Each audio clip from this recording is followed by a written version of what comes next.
If you think gaming is just a hobby, think again. Esports is now a billion-dollar powerhouse. Ready to see how far it's come?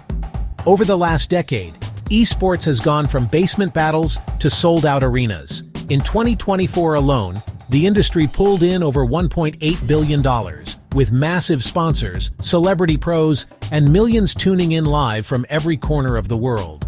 Streaming platforms like Twitch and YouTube gaming have turned everyday gamers into global superstars. Tournaments now boast prize pools that rival traditional sports, some reaching into the tens of millions. And it's not just about the players, the whole ecosystem is booming. Coaches, analysts, merch designers, you name it.